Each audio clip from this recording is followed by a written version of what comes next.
नमस्कार दोस्तों आज के वीडियो में दो जानकारी शेयर करेंगे।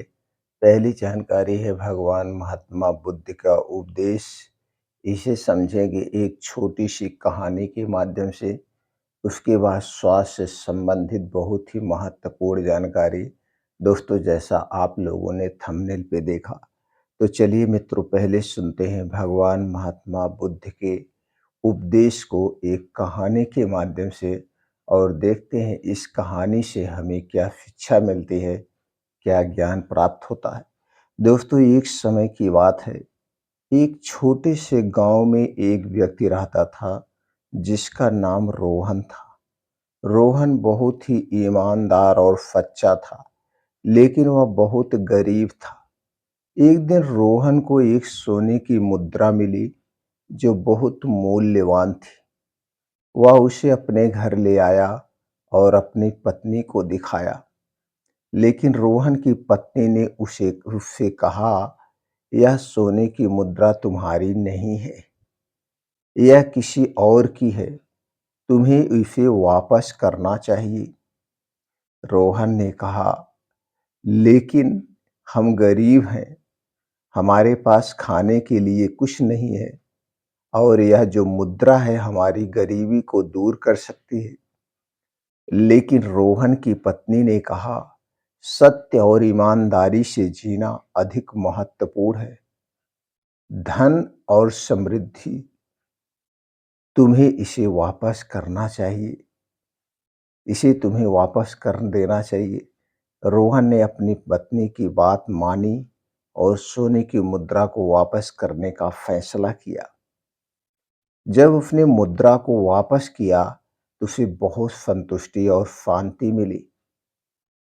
गौतम बुद्ध ने कहा, रोहन की पत्नी सत्य की महिमा को दर्शाती है।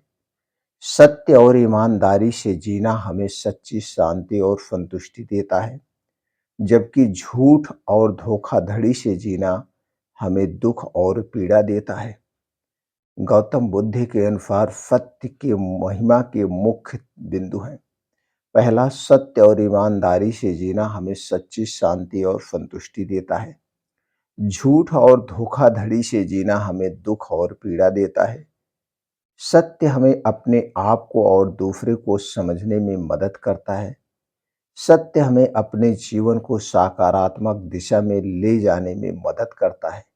इसलिए हमें कभी भी किसी चीज में झूठ का सहारा नहीं लेना चाहिए। हमें हमेशा सत्य के मार्ग पर चलना चाहिए। और उसी दिन से रोहन ने सत्य का मार्ग अपना लिया, और धीरे धीरे उसके जीवन की दुख दरिद्रता खत्म हो गई। वह अपना जीवन सुखमय जीवन बिताने लगा। दोस्तों, इस छोटे से उपदेश से आपको क्या शिक्षा मिली, हमें कमेंट सेक्शन में जरूर बताइएगा। चलिए मित्रों, अब जानते हैं स्वास्थ्य से संबंधित आज की जो बहुत ही महत्वपूर्ण जानकारी है। दोस्तों, आज के वीडियो में हम कुछ ऐसे योग और डाइट के बारे में जानेंगे जो कि हमारे पूरे शरीर तक ब्लड सर्कुलेशन को बनाए रखने में मदद करेगी। दोस्तों, हमारे शरीर में अगर सही रूप से, सुचारू रूप से ब्लड का सर्कुलेशन होते रहे तो हम कई बीमारियों से दूर हो सकते हैं। तो दोस्तों, जैसे आप लोग जानते हैं, योग करना सेहत के लिए फायदेमंद होता है। योग करने से शारीरिक और मानसिक स्वास्थ्य बेहतर होता है। दोस्तों, योग सिर में ब्लड सर्कुलेशन को लेकर को बेहतर करने में मदद भी करता है। काम के अधिक तनाव के कारण सिर में ब्लड सर्कुलेशन कम होने लगता है। ऐसे में कुछ योगासनों व डाइट प्रयोग करके आप सिर तक ब्लड सर्कुलेशन को बढ़ा सकते हैं। साथ ही अच्छी डाइट और योग तनाव को दूर करने में भी मदद करती है। मित्रों, चलिए जानते हैं पहले कुछ योग के बारे में, उसके बाद कुछ अच्छी डाइट के बारे में जो सिर तक ब्लड सर्कुलेशन को बढ़ाने में मदद करेगी। दोस्तों, योग की बात करें तो सबसे पहले हमें हल आसन। हल आसन जो है सिर में ब्लड सर्कुलेशन को बढ़ाने में मदद करता है। साथ ही इसका नियमित अभ्यास करने से सिर का भी तनाव कम होता है, यानी डिप्रेशन, चिंता को दूर करने में मदद मिलती है। दूसरा है विपरीत करड़ी आसन।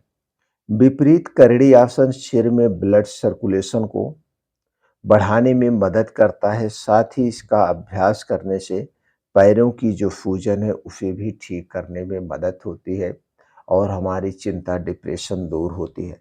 तीसरा जो सबसे अच्छा आसन है, उल्टे पाँव चलना व दौड़ना। इसके कई फ़ायदे हैं। अगर आप उल्टे पाँव चलते हैं तो जो आपके शरीर का भार है वो आपके पंजे पर पड़ता है। जो आपकी बोन फाइड है यानी कि जो स्पाइनल है उस पे लोड पड़ता है, जिससे दोस्तों आपका दिमाग भी तेज होता है और ब्लड सर्कुलेशन सुचारू रूप से चलता है। तीसरा जो सबसे बड़ा फ़ायदा है, अगर आपका वेट जाता है तो वेट को कंट्रोल करने में मदद करता है। इसके साथ-साथ अगर आपका मोटापा बहुत ज़्यादा है, फैट आपके शरीर में ज़्यादा है, उसे भी दूर करने में मदद करता है। और चौथा जो सबसे बड़ा फ़ायदा है, अगर आप उल्टे पाँव चलते हैं तो बाल झड़ना, बालों का पकना भी धीरे-धीरे रुक जाता है। चौथा जो आसन है दोस्तों, सेतुबंधासन। सिर में ब्लड सर्कुलेशन को बढ़ाने के लिए सेतुबंधासन कर सकते हैं। साथ ही सेतुबंधासन करने से लंग्स की कार्य क्षमता में भी सुधार होता है। पांचवा आसन है दोस्तों, शीर्षासन। शीर्षासन सिर में ब्लड को फ्लो को बढ़ाता है। साथ ही इसे करने से आपको तनाव भी दूर करने में मदद होती है, तनाव को दूर करने में मदद मिलती है।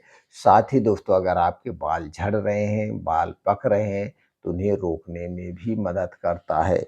इसलिए हमें शीर्षासन जरूर करना चाहिए। छठा है दोस्तों, अधोमुखासन। अधोमुखासन सिर के ब्लड फ्लो को बेहतर करता है। इसका नियमित अभ्यास करने से दोस्तों रीढ़ की हड्डी में लचीलापन भी आता है। ये सभी योगासनों का अभ्यास करने से सिर में ब्लड सर्कुलेशन दोस्तों बेहतर होता है। अब चलिए कुछ अच्छी डाइट के बारे में जानते हैं, और जिन डाइट में सभी प्रकार के पोषक तत्व पाए जाते हैं, यानी कि वो न्यूट्रिएंट्स पाए जाते हैं जो हमारे शरीर में ब्लड फ्लो को बेहतर बनाते हैं। इसके साथ-साथ हमारी नसों को भी मजबूत बनाते हैं। उनमें है, सबसे पहले बात करते हैं हम दोस्तों कुछ ड्राई फ्रूट्स की। कुछ ड्राई फ्रूट्स की बात करें तो सबसे पहले आता है बादाम, अखरोट, अंजीर, किशमिश, मूँगफली। ये दोस्तों चलिए जानते हैं कितना-कितना लेना है। दोस्तों आप अगर डेली बादाम यूज़ करना चाहते हैं तो 7 से 8 बादाम लीजिए, 2 से 3 अखरोट ले लीजिए, 2 से 3 अंजीर, 10 से 15 ग्राम किशमिश, मूँगफली हो गया 15 से 20 ग्राम और छुहारा 4 से 5। लेने के बाद इसे अच्छी तरह से धुल दीजिए।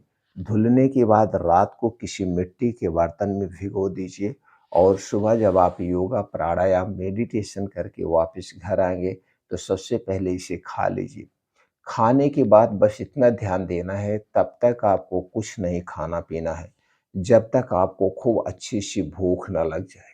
खूब चाहे 3 घंटा बीत जाए, चाहे 4 घंटा बीत जाए, तब आपको इसके पूर्ण रूप से फ़ायदा मिलेगा। अगर आपका पाचन तंत्र कमज़ोर है, गैस एसिडिटी बनती है, तो दोस्तों कुछ लोगों को उस कंडीशन में ड्राई फ्रूट्स नुकसान करता है, तो आप दिन में कभी भी ले सकते हैं और इसकी मात्रा कम कर सकते हैं, या जो कई ड्राई फ्रूट्स है, 1 ही 2 ड्राई फ्रूट्स ले सकते हैं। इसके बाद हैं दोस्तों कुछ बीन्स।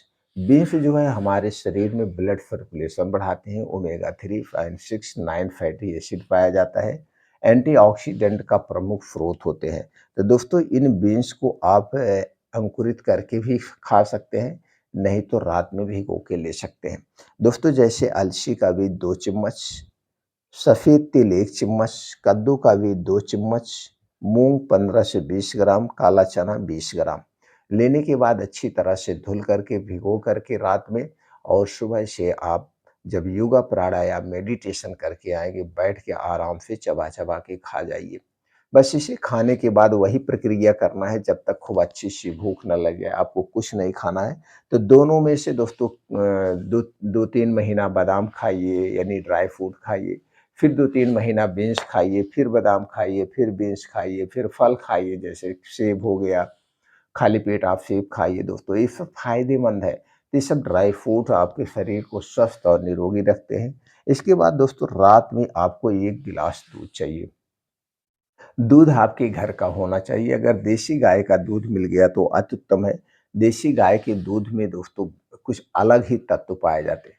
तो 1 गिलास दूध लीजिए, इसे गर्म करिए और इसी के साथ अश्वगंधा का पाउडर 1 चम्मच लेकर के रोज़ रात में खाना खाने के 1.5 घंटे के बाद दूध पीना है और दूध पीने के बाद 1.5 से 2 घंटे के बाद सोना है।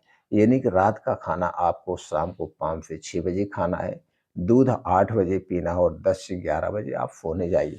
दोस्तों, अश्वगंधा आयुर्वेद की सबसे शक्तिशाली है और ये हमारे शरीर की हड्डियां मांसपेशियों को मजबूत बनाती है। तो दोस्तों, इन तरीकों से आप अपने शरीर को स्वस्थ और निरोग रख सकते हैं। दोस्तों, जो भी हमने स्वास्थ्य से संबंधित जानकारी शेयर किया है, इसे सुनने के बाद आपके मन में कुछ भी प्रश्न बन रहा है तो आप पूछ सकते हैं। फिर मिलते हैं मित्रों अगले वीडियो में।